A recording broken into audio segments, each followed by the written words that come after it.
Yeah, welcome to my YouTube channel again. So today we are going to be looking on how to fill the Japanese government Mext scholarship 2020-24. So these are the sets of instructions that they've given. So the first thing is for you to know what a research student is. They've defined what a research student is here.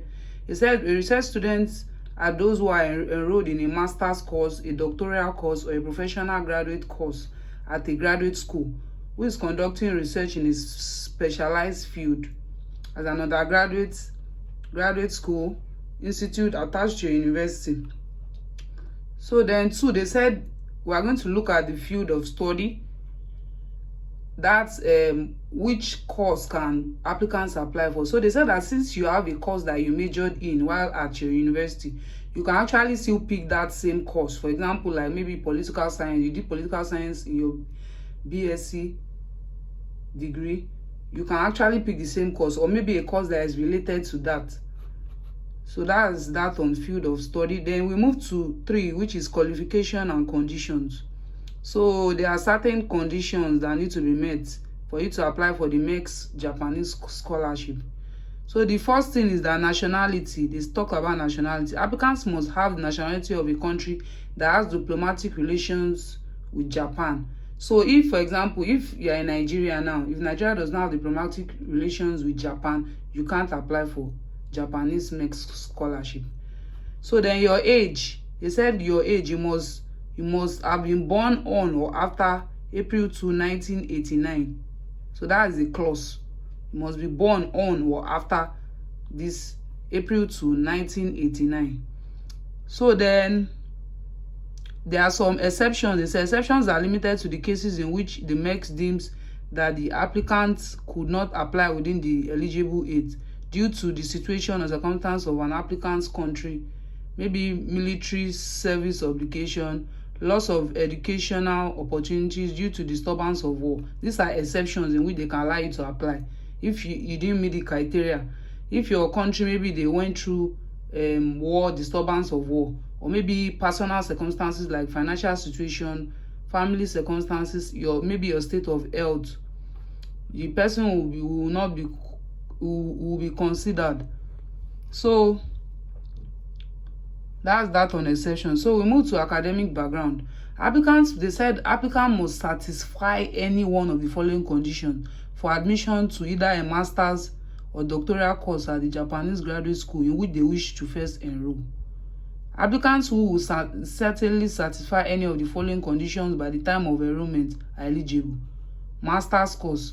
Applicants who have completed 16 years of school of education in countries other than Japan. That means that after that's still talking about your bachelor's degree. You must have done the bachelor before you can apply for master's degree.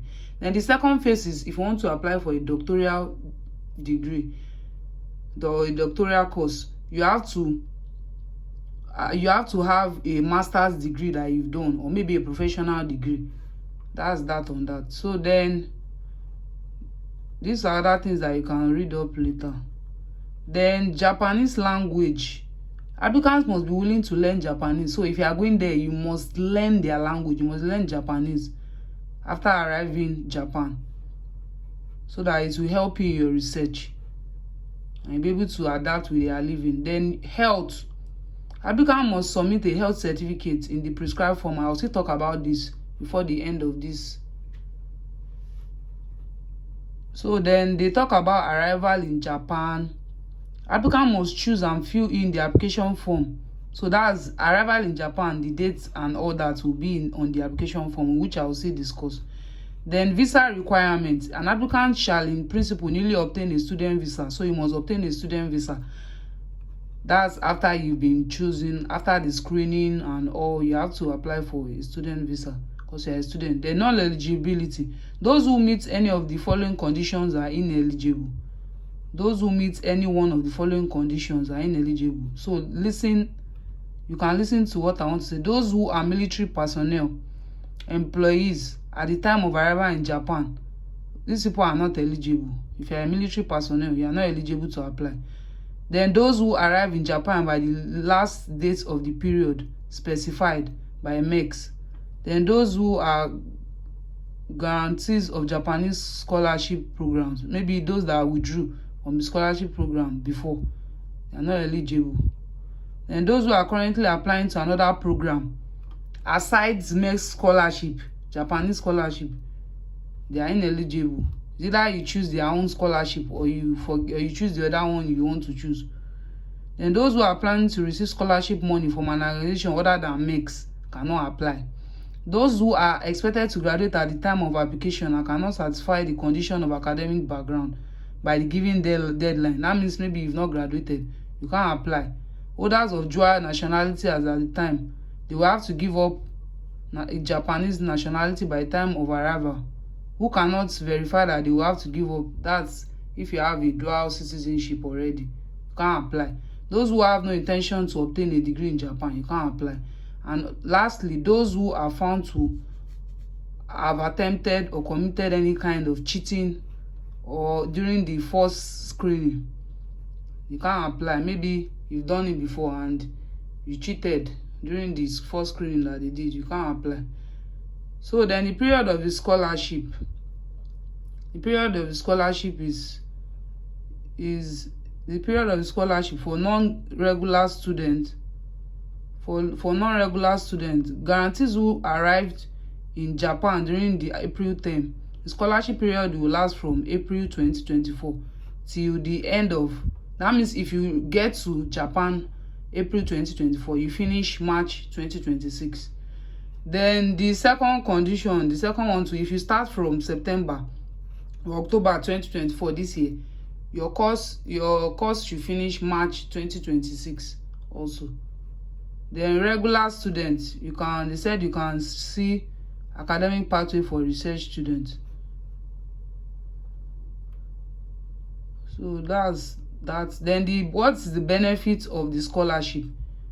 A research student will receive a monthly allowance of 2,000 yen or 3,000 yen every month during the research while you are conducting the research. Students receiving the preparatory education and non-regular students, yen per month.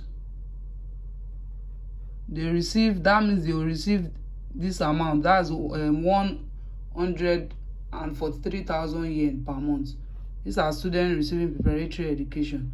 Then for students enrolled in master's degree courses, this is the total money in a year, 1,404,000 yen per month. So education fees will be taken care by Mext scholarship. They are the one that will take care of everything regards matriculation, your examination, your tuition fees, and your traveling expenses to Japan. Your traveling expenses to Japan also, they will cover everything. Your tickets, your travel tickets, which will be an economy class. They are the ones that will cover it. Then your transportation from Japan. Maybe during the period of the scholarship, that's during the period, they will provide an airline ticket during the period of the scholarship if you have anywhere to go within that period. So that's that on that. So now we move to, let's look at the process of let me just explain with the document first. So now we move to how to fill the form. So now we are on the page of filling the form. So now the first thing you can see is the name. You can fill in the name, Idowu Tolani Bola, middle name. Then you tick whether you're a male or a female. Tick whether you're a male or a female. Then Japanese nationality. Are you Japanese nationality? You pick yes or no. Then your date of birth, you fill in your date of birth, which I've put. Then your address, home address. Then your country. Then if you reside in Japan, you can put your current visa status here. You can put your current visa status here. So then we move to the city in which you reside in your country. Then here you tick if your address before Japan is outside your home country. You tick yes or no. Then the name of your Japanese diplomatic office where you apply for visa issuance. Is it in Lagos? Is it in Abuja? You put it there where you are going to apply for your visa. That's what a diplomatic office is. then your phone number, then your email. Put your email. Then here is, you are putting, if you've been awarded a Japanese government Mext scholarship in the past, you pick yes or no. Then you put the period, the name of the school that gave you the, that you got, that you use the scholarship, the Japanese Mext scholarship for. Then the program number, they want to know. Then now this is the section of, they've already put research student, program number, research student, undergraduate student. Then you use that information to fill your name of your institution, your degree course, then that's that, then the year and the duration and all. Then here, are you applying for any other Japanese Mext scholarship? You pick yes or no. Then are you receiving or scheduled to be receiving any scholarship other than the Mext scholarship? You pick yes or no. Then the same thing applies here. The name of sponsor, if you are receiving or applying to other scholarship, you have to put it here. Is it that you put the name of the scholarship here and the year? So then we move to academic record. Here you fill in the primary school you attended, St. Mary's School, the province, the state, that's that. Then the city and town. Then we move to lower secondary school education. You put the name of the school, then the period of schooling attended, the year. Maybe you were 13 years, you were 14 years, you put it. Then your status, did you complete it? Completed. Then the degree you obtained, maybe it's primary school leaving certificate for this. Then this should be maybe your NECO result for lower secondary school. Then upper secondary school, after putting the name of the school, the location, then you put the number of years you used, the year you were in secondary school, that's the college. Then if you completed it, then maybe you obtained WASC, you write it here. And now we'll move to tertiary higher education. The name of the university you attended, then the province you fill in, then either you receive a bachelor's degree, put it there. Then the tertiary, if there is any other tertiary you attended, you put it, maybe masters. This is for PhD holders they are referring to, because they have to input their master's degree. So then remarks, this is just the summary of, you put the remarks that this is just the summary of your education. Then here, remember to put total number of schooling attended as at April 1, 2024. So that's the total of all this from here down here. You add up, that's what adds up here. So now we move to field of specialization studied in the past. That means your degree course. Write it here. Then have you ever written a thesis before? You either pick yes or no. Then you write the topic of the thesis, the address of your thesis, the date you publish the thesis, then the location of where you publish the thesis, or your own address. As a publisher, you should have an address, so you put it there. Then the first course you plan to take in Japan, is it a non-degree? Is it a master's degree? You know, we have been talking about master's degree, so it's master's degree that I picked.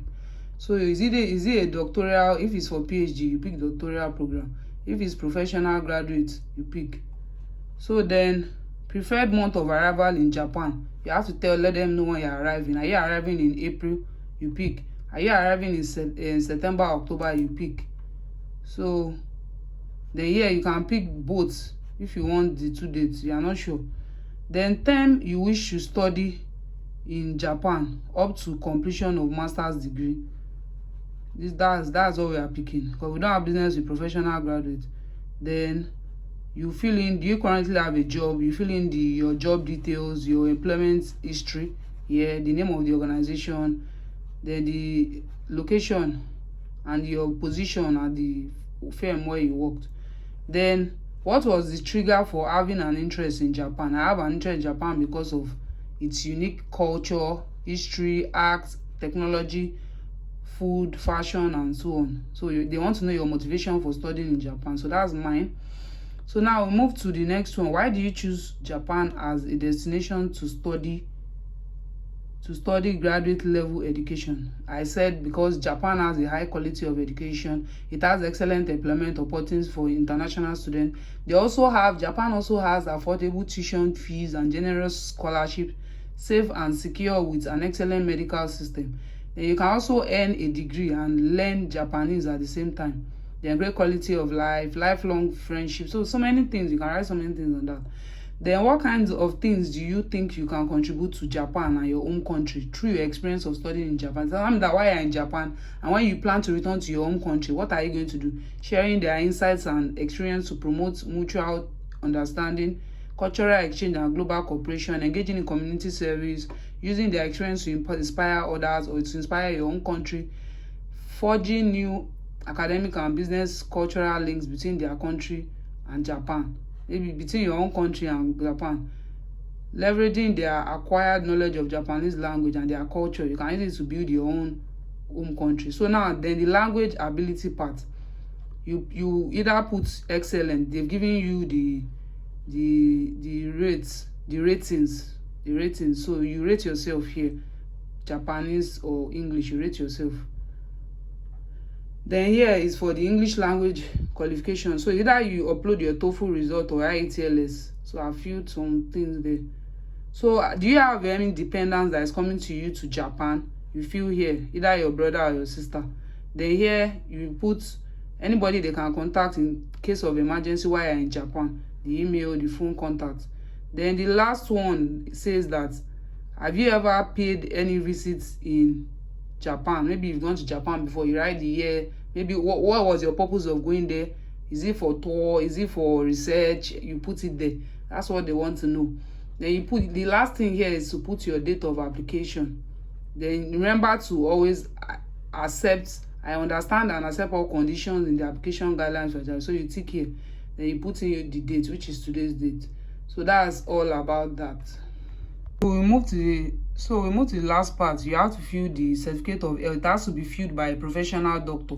They have to carry out all these tests for you in a professional way by a professional doctor. You must go to the hospital. They will conduct everything. Then you also fill your field of study and research plan, the things you plan to do during your research. That's what this is for. Then you also fill this one, your recommendation form. This is your recommendation form. This is for your referee, the person that is recommending you, your referee. So the recommender will answer the following questions. They've already explained. So now we'll move to the last part that talks about screening. So after you've attached you submitted your application form, you've attached your transcript, you've done your attach your degree certificate, you've attached your thesis, you've attached your medical certificate, you've attached your proficiency certificate, you've attached your recommendation letter, and you've attached your photograph. Then you apply for, then if you are successful and you've made their requirement, they will tell you to come for the first screening, which will be in your diplomatic location in your home country. So that was where the first screening is just all about checking your documents, checking all the documents you've uploaded. They will check it, and that's all. Then after you pass the first screening, you can now apply to a school in Japan, any school in Japan, any choice of school in Japan. Then lastly, they will invite you for the second screening, which will be the last stage. Second screening, which will be the last stage. That one will be conducted by the Japanese diplomatic mission. It is going to still be conducted by the Japanese, your diplomatic mission in your home country. So I think after that, you should get the scholarship. So thank you. See you next time. Love you. Keep subscribing and keep liking.